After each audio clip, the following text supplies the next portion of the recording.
దసరా సినిమాతో massive hit అందుకున్నాడు నాని. ఇక ఈ సినిమాతో శ్రీకాంత్ ఒద్దేల దర్శకుడిగా పరిచయం అయ్యాడు.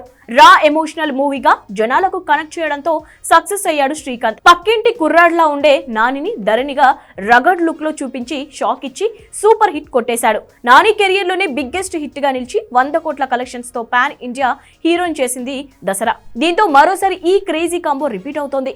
దసరా తర్వాత హాయ్ నాన్న సినిమా కోసం క్లాస్ లుక్ లోకి వచ్చేసిన నాని ప్రస్తుతం అంటే సుందరానికి కాంబినేషన్ రిపీట్ చేస్తూ వివేక్ ఆత్రేయ దర్శకత్వంలో సరిపోదా శనివారం అనే సినిమా చేస్తున్నాడు. ఈ సినిమాతో మళ్ళీ మాస్ మూత మోగించేందుకు రెడీ అవుతున్నాడు నాని. ఇప్పటికే షూటింగ్ చివరి దశకు చేరుకుంది. ఆగస్టు 29న ఈ సినిమా రిలీజ్ కానుంది. ఆ తర్వాత శ్రీకాంత్ ఒద్దేలా సినిమా స్టార్ట్ చేయడానికి రెడీ అవుతున్నాడు. ఈ సినిమా పీరియాడిక్ డ్రామాగా 1992, 1993 బ్యాక్ డ్రాప్ లో తెరకెక్కనుందని సమాచారం. అలాగే మొత్తం సికింద్రాబాద్ బ్యాక్ డ్రాప్ లో ఉంటుందని అంటున్నారు. ఇప్పటికే భారీ సెట్ కూడా వేస్తున్నారట. అయితే ఈ సినిమా కోసం ఏకంగా 120 నుంచి 150 కోట్లు ఖర్చు పెట్టబోతున్నారట. నాని మార్కెట్ తో పోలిస్తే ఈ బడ్జెట్ చాలా ఎక్కువ.